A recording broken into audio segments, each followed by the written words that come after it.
It was a clinical operation, one that relied on old-school intelligence gathering. American intelligence agencies spent several months zeroing in on Abu Bakr al-Baghdadi's location. But the effort was complicated, apparently due to Trump's abrupt withdrawal from Syria.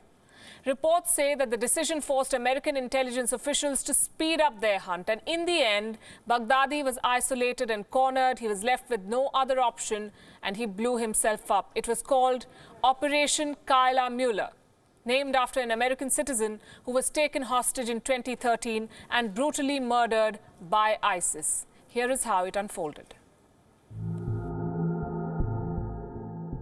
This is all that is left of where the world's most wanted terrorist was hiding. Abu Bakr al-Baghdadi was the subject of an international manhunt for years now. Now his hideout has been reduced to rubble, apparently by Islamists who control the area. A local narrates the tale of the daring operation by the American forces. I opened the door of my house and saw a helicopter in front of me, no more than 15 meters in the air and another one right behind it. They circled around for 2 kilometers. There were no shots fired at first, and then suddenly there was gunfire and the helicopter began firing back. This is how it looks from a satellite. This is Barisha, a small village in northwestern Syria. Al-Baghdadi's compound was just a few kilometers away from the Turkish border. It wasn't technology that gave Al-Baghdadi away. America relied on human intelligence to hunt and kill the ISIS chief. Reports say that America worked with Iraq and the Kurds. The Iraqi officials were able to co-opt a woman who was believed to be al-Baghdadi's wife. Another man, believed to be al-Baghdadi's courier, also gave up his whereabouts.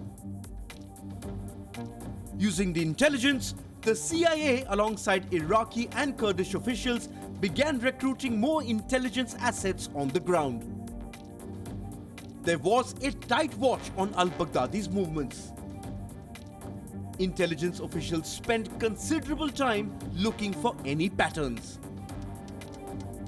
Ultimately, al-Baghdadi's location was narrowed down to Barisha, miles away from the territory that he once controlled.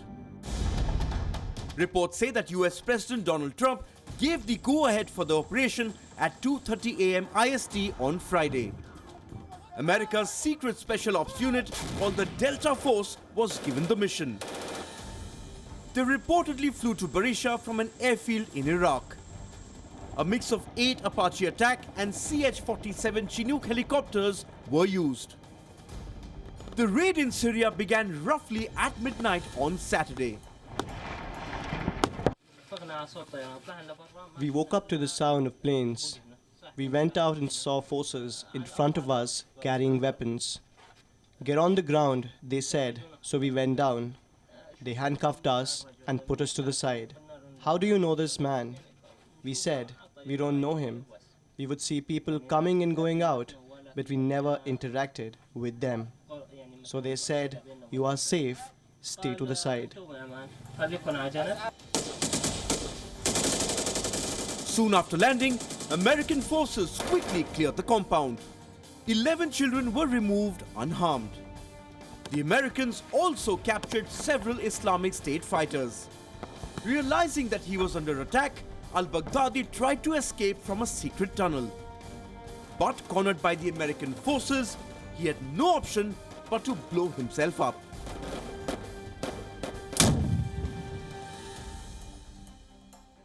The American president later described the final moments of al-Baghdadi in his press conference. Young children.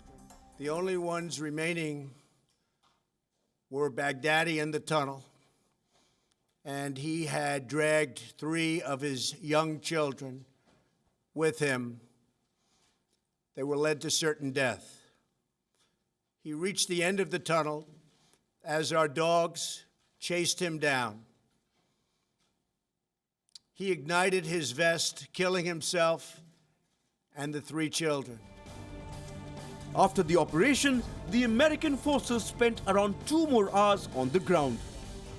Reports say they have collected highly sensitive material. Information that will certainly help in the ongoing fight against the Islamic State. Bureau Report, Wion, World is One.